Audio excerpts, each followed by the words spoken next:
What's good with y'all, man? You're watching AGTV, and on this episode, we'll be reacting to 10 greatest signature moves in football history. Now, if y'all happy about this one, man, y'all excited about this one, y'all have Zaire to thank for this. I ain't got too much to say. It's pretty self-explanatory. Let's just get into it. The very best footballers have wide-ranging skill sets, but many of them also have a particular trick that's associated with them even after they've retired. Here are the greatest signature moves in football history. Johan Cruyff, the Cruyff turn. Well, let's be honest, where else could we possibly begin? Johan Cruyff is one of the best players of all time. When you picture him, you don't think of a particular goal or... Y'all ain't never told me about him before. He said when he one of the greatest players of all time. Y'all never, ever commented about him.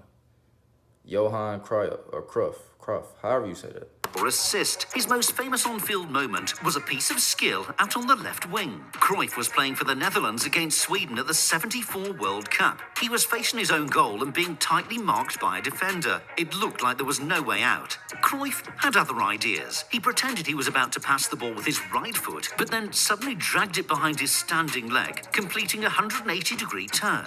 Cruyff was away, and the defender, Jan Olsen, was left for dead. Oh my goodness. Look at how you just did him, bruh. Cruyff was away, and the defender, Jan Olsen, Where are you going, sir? Excuse me. was left for dead. I have somewhere to go. I still can't understand, Olsen said in 2016. Now when I see the video, every time I think I've got the ball, when he's about to kick the ball, I'm sure I'm going to take it. But every time he surprises me. A recent example of the move in action was the brilliant goal scored by Wales striker Hal Robson-Kanu against Belgium at Euro 2016. Cruyff would have been proud. Cristiano Ronaldo, the Ronaldo chop. These days, Cristiano Ronaldo's a central striker with an incredible knack for scoring goals. When he first broke... Damn, that goal was crazy. That was a perfect kick. Ronaldo's a central striker with an incredible knack for scoring Bro, look how perfect that kick is, bro. goals. When he first broke through in the 2000s, he was a flying winger who tormented fullbacks with his speed and skill. His favourite move was the Ronaldo chop. While dribbling in a straight line down the wing, Ronaldo would quickly change direction by leaping into the air and hitting the ball sideways, usually with the inside of his right foot. Ronaldo's supreme balance kept him on his feet. The same couldn't be said for all of his opponents. He might be... Oh my goodness, bro. He just did a Ronaldo chop through somebody's legs, bro.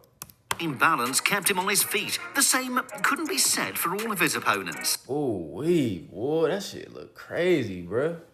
He might be a different player in 2021, but the Ronaldo chop is still a key part of the Portuguese's armoury. Just look at his fantastic assist for Edinson Cavani against Tottenham in October. CR7 still got it. Ronaldinho, the elastico. Sergio Achigo, a Japanese-Brazilian footballer from the 60s, invented the elastico. That's who Rivellino learned it from, and he showed it to a global audience in the 1970 World Cup final. But the elastico, sometimes known as the flip-flap, was perfected by another Brazilian. No, not Fred, but Ronaldinho. The move is performed by pushing the ball away from you with the outside of your foot, then quickly pushing it back the other way with the inside of the same foot. One of the most skillful players we've ever seen, Ronaldinho, used the elastico to fool countless opponents. Even Portuguese defenders in Nike adverts weren't safe. The elastico was Ronaldinho's signature move and the one he'll always be remembered for. Zinedine Zidane, the roulette. Zinedine Zidane was the most elegant footballer of his generation. I remember when y'all had me react to him, he did have some crazy-ass moves, though. I ain't even gonna lie, he did. Zinedine Zidane was the most elegant footballer of his generation. He glided across the turf with grace and style. When he was at the top of his game, no one could stop him. Zidane's most famous move was the roulette, also known as the 360 turn. Approaching a defender, he'd drag the ball back with the studs of his right foot, spin his body round, then drag the studs of his left foot over the ball. Zidane often used the roulette to get out of tight situations. Sometimes the skill allowed him to get past more than one opponent. At other times, the roulette left defenders making clean air shots. Performing this trick at full speed while wearing football boots isn't as easy as Zidane made it look. Even Brazil, the home of Joga Bonito and Samba football, had no answer for it. Andre Iniesta, La Croquetta. Hold on, before we get into him, hold Had on. no answer for it. Andre Iniesta. So for whoever been asking for him, because I know like I've been getting a lot of requests to do him. I tried to do his before. I tried to react to him before, but it got blocked, so I couldn't really do it. But I've been trying to react to him because I seen a lot of requests for him to be on the channel. But when I tried to react to him, like I said, it got blocked. I'll try to find a different video someday, maybe.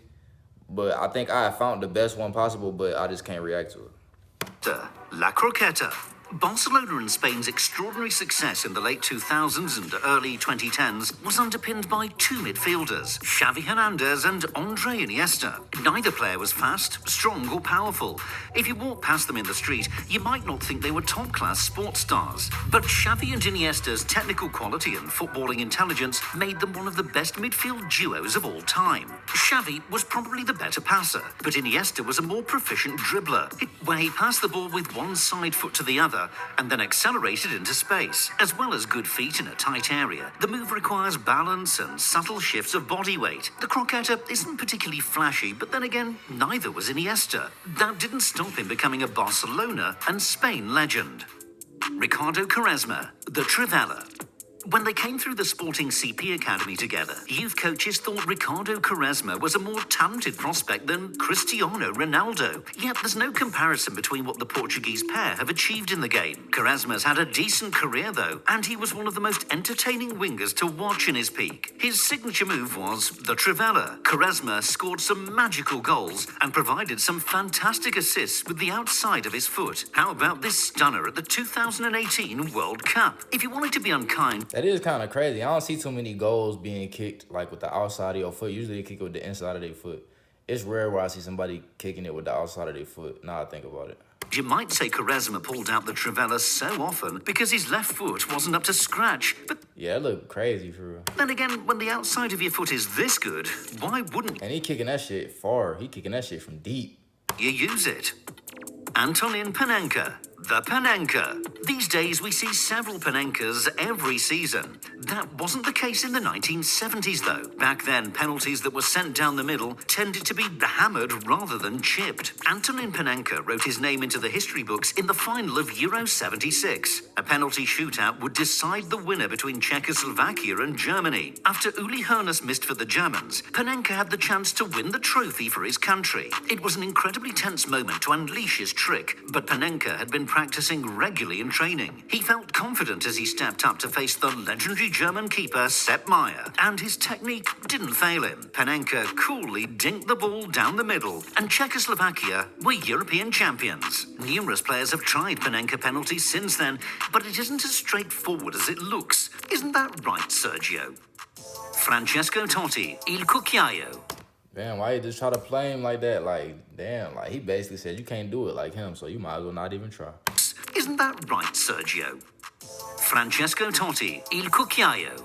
Francesco Totti was born in 1976, the same year that Antonin Panenka made headlines with his cheeky penalty. Perhaps that's why Totti scored so many Panenkas during his career. The Roma legend didn't just wait for spot kicks to pull out the dink, though.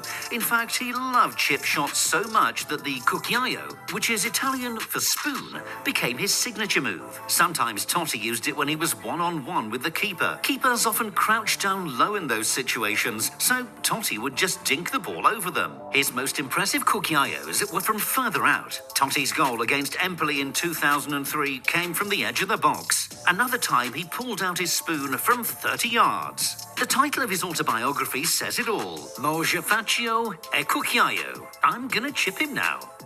Yannick Bolasie, the Bolasie flick. Yannick Bolasie isn't on the same level as some of the players in this video, but his signature move involves just as much skill as Ronaldinho's elastico or Zidane's roulette. Bolasie played the best football of his career at Crystal Palace. He was an off-the-cuff entertainer. The only predictable thing about him was that he'd always do something unpredictable. Just ask Dejan Lovren. His most jaw-dropping moment came against Spurs. Brother, he just act like he was about to grab the ball with his hands. Just ask Dejan Lovren. I ain't never seen that before. He's different. His most jaw-dropping moment came against Spurs in 2014, penned in on the touchline with nowhere to go. Bolasie Bro, that shit look crazy. I ain't gonna lie. As in 2014, penned in on the touchline with nowhere to... How the fuck did he just do that? Hold on, let me watch it one more. I'm sorry, let me watch it one more time. I just want to see how he did that. Dropping moment came against Spurs in 2014, penned in on the touch line with nowhere to go. Bolasie I really don't see how he did that. rolled his studs over the ball with his right foot, then with his left, before flicking it up with his right again. Christian Eriksen didn't know what had just happened to him. The Bolasie flick soon appeared on FIFA as El Tornado. Bolasie wasn't happy. He thought it should be named after its inventor. Thierry Henry, the fake pass. Thierry Henry could do everything. He scored goals and created them. He beat defenders with pace and with trickery. The Arsenal legend is arguably the greatest player in Premier League history. Henry wasn't a show Yeah, Henry was crazy for sure. pony. Most of what When I reacted to him, he got some good ass highlights. he did was highly effective, but sometimes he liked to have fun on the pitch. His signature fake pass was the best example of this. Henry didn't pull the move out too often. It's a bit of a gimmick, and his managers wouldn't have appreciated him doing it when his team was losing or drawing. But when the time was right, Henry bamboozled opponents, teammates and supporters with the fake pass. Shaping to kick the ball with his right foot, Henry would instead nudge it in the other direction with his left. It was like a magic trick. Now you see it, now you don't. Which other signature moves would you add to the list? Drop a comment below. Yeah. I mean, shit. I feel like a lot of these moves that they show, I seen like in the highlights and stuff like that. So it's interesting to see they put it in like a concentrated video, like only talking about that. Because I never really thought about it, I guess, quite like that. But yeah, go ahead, like, comment, subscribe. Let me know what you want me to react to next. I'm out.